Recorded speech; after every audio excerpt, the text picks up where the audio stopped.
আর বন্ধুরা কেমন আছো? আশা করি সবাই খুব খুব ভালো আছো। সীমানাতে জানাই তোমাদের আরও একবার স্বাগত। এখন থাকতে আমার ব্লগটা শুরু করলাম। এই দেখো মা এখানে রান্না করতে শুরু করে দিয়েছে, আর বাবু তো দাদুর সাথে খেলছে। তো সকালে টিফিন করিয়ে দিয়েছি, আজকে তরকারি হবে পাঁচমিশালি তরকারি আর করলা ভাজা করবো। আর বাবুর মাছ এনেছে, আর বাবুর না আমাদের জন্য মাছ এনেছে। বাবুর মাছটা ভাত হয়ে গেছে, বাবুর আর এটা হচ্ছে তোমার কুমড়ো ভাজবে, বাবুর মাছটা করাই আছে। আর এটা হচ্ছে তোমার বাবুর জন্য ঝোল হবে, বাবুও খাবে আর দাদাও খাবে। ব্যাপার মা মাছগুলোকে ধুয়ে নিচ্ছে। আমি তো স্নান করে নিয়েছি, স্নান করে নিয়ে আর ও তো দাদার সাথে খেলছে, স্নান করে নিয়েছি। এবার পুজো টুজো হবে, মা তো ওদিকে রান্না করতে ব্যস্ত। এই দেখো আমাদের ঠাকুরঘর, তোমরা আগেও দেখেছো যারা যারা ব্লগ দেখো। এটা এবারে মা সরস্বতী, এরকম আমাদের গাছের ফুল।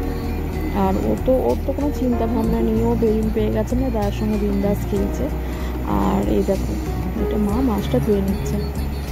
মা আমাকে সেরকম কোনো কাজ করতে দেয় না। আসলে প্রত্যেকটা মেয়েকে তাদের মায়েরা বাবার বাড়িতে আগে নিয়ে এলে আবার কী কাজ করতে হবে, তাদের করতে হবে না, যা এই আর কি। আমি এদিকে ভিডিও করছি। আর দেখো দুপুরবেলা হয়ে গেছে, আর ভাত খেতে বসে পড়েছি। বাবুকে স্নান করে দিয়েছি, ওকে খাইয়ে দিয়েছি আগে।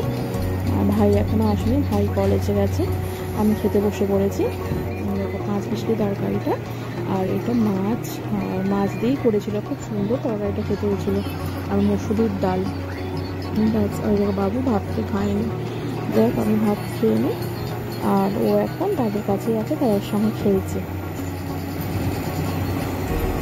আর এখন তোমার রাত্রি হয়ে গেছে, তো ওখানে কুকুরগুলো ঠিক টাইমে চলে আসছে না, তো সকালে ঠিক টাইমে আসে, দুপুরবেলাও আসে, রাত্রিবেলাও আসে।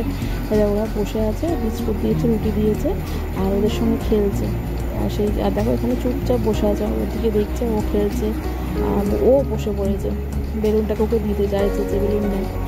যাই হোক, আমার ভিডিওটা যদি তোমাদের ভালো লাগে থাকে, তুমি প্লিজ একটা লাইক করে দিও, আর চ্যানেলটাকে সাবস্ক্রাইব করে দিও, আর শেয়ার করে দিও।